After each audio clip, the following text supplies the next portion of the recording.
You do it without thinking. You've done it thousands of times. You extend your right hand. Someone extends theirs. Your palms meet. Your fingers close. You squeeze. You shake. You release. The entire transaction takes less than 3 seconds. And in those 3 seconds, you transmit and receive almost nothing. A greeting, a social formality, a gesture so emptied of content that its absence is more notable than its presence. You shake hands because not shaking hands would be awkward. The handshake has become a void, a placeholder where meaning used to live.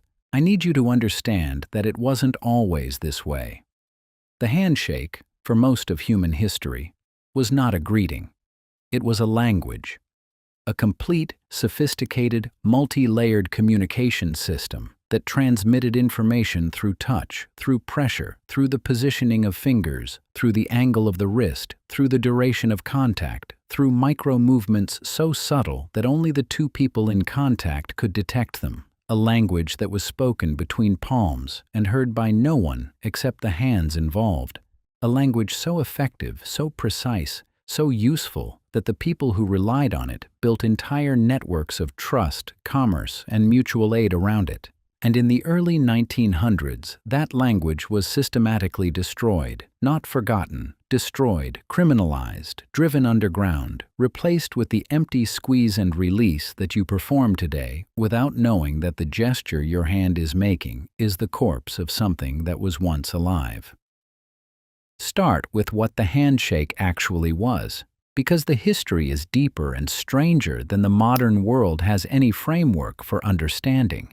The handshake's origins are typically dated to the 5th century BC in ancient Greece. The standard explanation is that the open right hand demonstrated the absence of a weapon. You extended your weapon hand, empty, to show you meant no harm. The other person did the same. The clasping of hands was mutual disarmament, a peace gesture, a trust signal. And this explanation is true as far as it goes, but it doesn't go nearly far enough. Because the weapon check explanation describes the handshake's origin, but not its evolution. And the evolution, across the next 2.5 millennia, transformed the handshake from a simple peace gesture into something far more complex than modern people imagine. The deeper I went into the historical record, the more I found that by the medieval period, the handshake in Europe had developed into a coded communication system. The guilds used it. The merchant classes used it. The secret societies that would later become the Freemasons formalized it. The Odd Fellows codified it. Every fraternal organization, every trade guild, every mutual aid society, every network of trust that operated in the spaces between official institutional power developed its own system of handshake communication.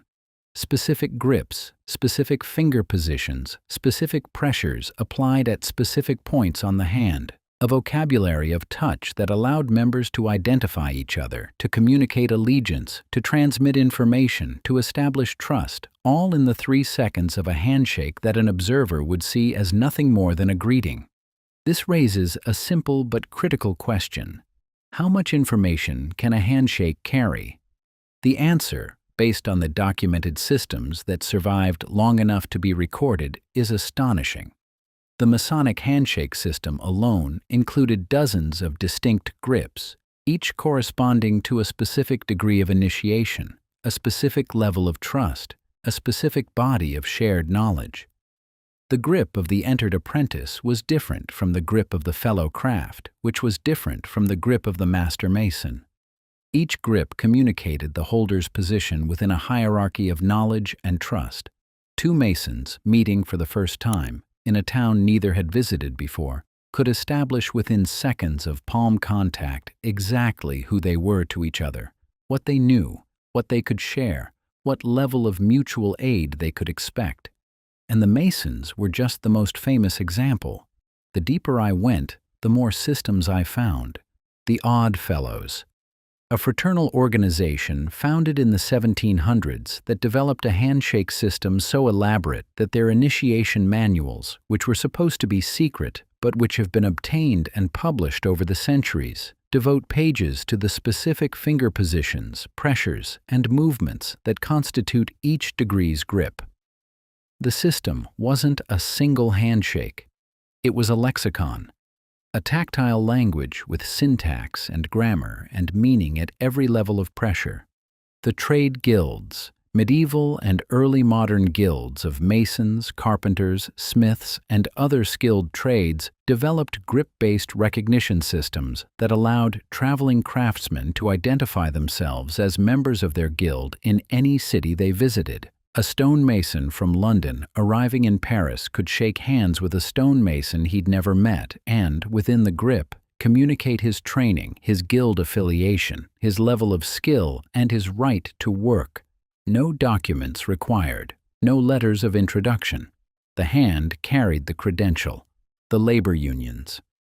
In the 1800s, as the union movement grew, workers developed handshake systems for identifying fellow union members in workplaces where union membership was prohibited.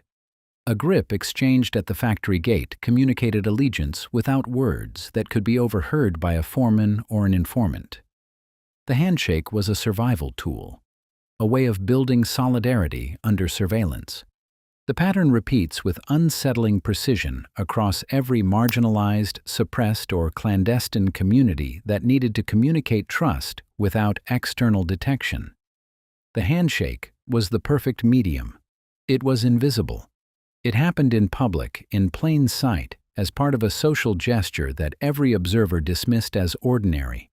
The information traveled through touch, the one sensory channel that surveillance cannot intercept. You can overhear a conversation, you can intercept a letter, you can observe a visual signal, but you cannot detect the difference between a firm handshake and a grip that places the index finger on the pulse point of the inner wrist while applying specific pressure with the thumb to the base of the third knuckle.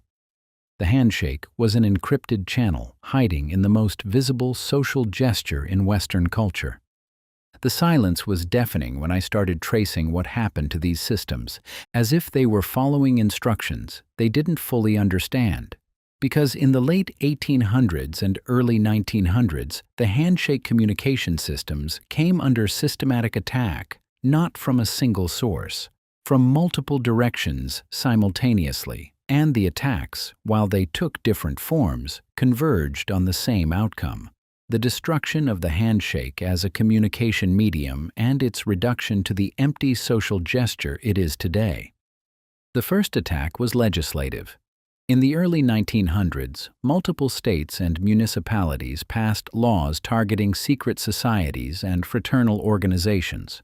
The laws varied in their specifics, but many included provisions that prohibited secret signs, grips, and recognition signals. These provisions were often embedded in broader anti-fraternal legislation motivated by political concerns about the power of secret organizations, particularly the Freemasons, who were perceived as wielding disproportionate influence in government, business, and the judiciary.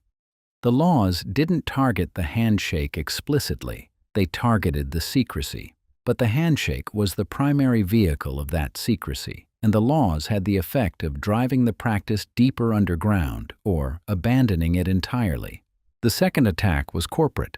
The early 1900s saw the transformation of American business from a network of personal relationships and trust-based transactions to a system of institutional credentials and documented authority. The handshake deal, the agreement sealed by a grip that communicated trust between two individuals who recognized each other through their hands, was replaced by the contract. The signed document, the notarized agreement, the paper trail that institutions could monitor, verify, and enforce. The handshake deal didn't disappear because it was unreliable. It disappeared because it was unmonitorable. Two people could reach an agreement through a grip that no third party could verify. The agreement existed in the space between two palms. The institution couldn't see it. couldn't control it, couldn't extract a fee for facilitating it. The third attack was medical.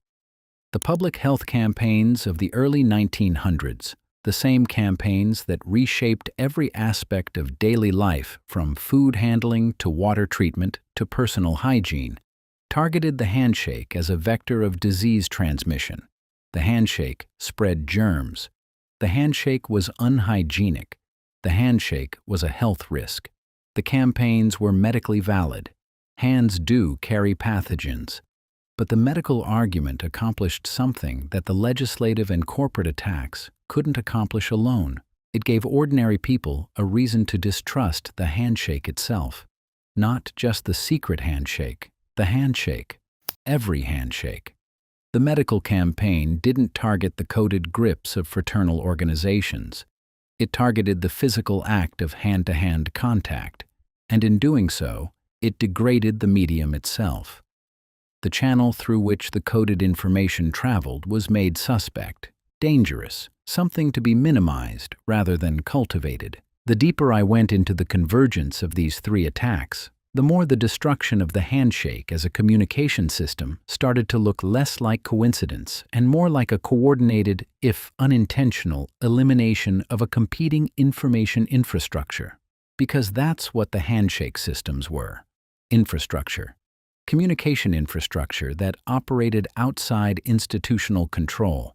Networks of trust that didn't require institutional verification. Channels of information that couldn't be surveilled. Systems of mutual aid and recognition that connected individuals across distances without the mediation of any authority. The guilds, the lodges, the unions, the fraternal orders. Each had built, through the handshake, a network that operated beneath the surface of institutional society. And each of those networks was, from the perspective of the institutions that needed to control the flow of trust and information, a threat.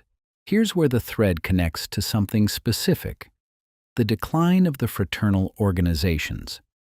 Because the early 1900s weren't just the period when the handshake was degraded as a communication medium. They were the period when the organizations that had maintained and transmitted the handshake systems collapsed.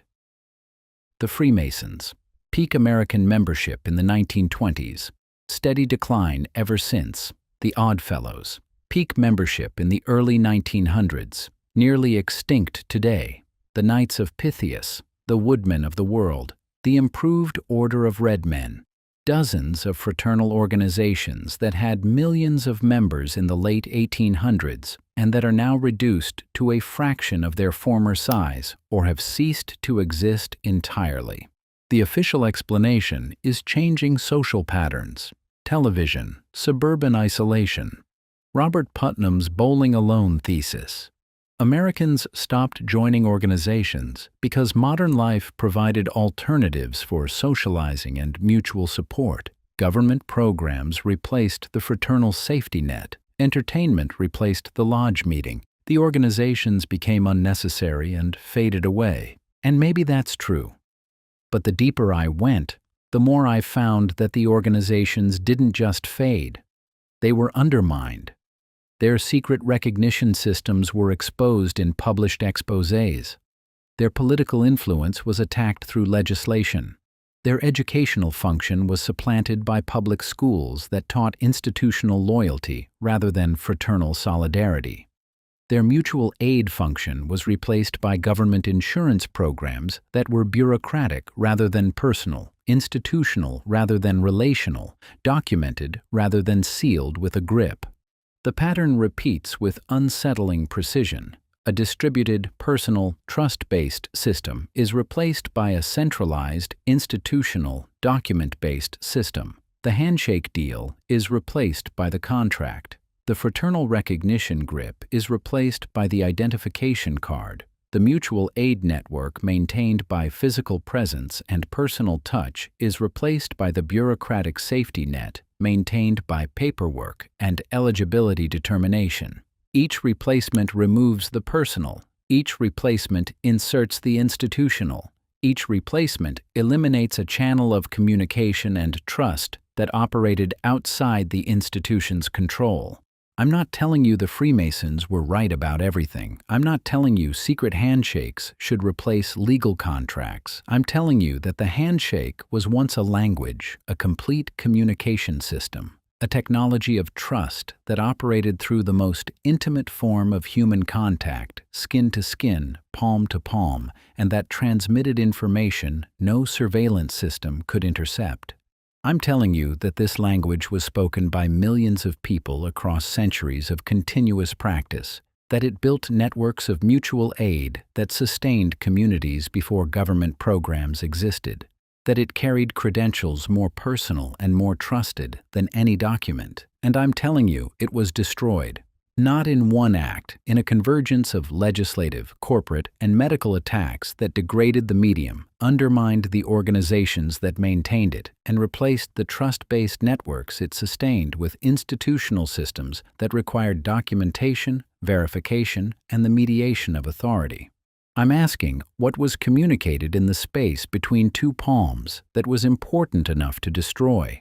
What network of trust was operating through handshake systems that was threatening enough to legislate against? What information was traveling through touch that institutions couldn't afford to let travel?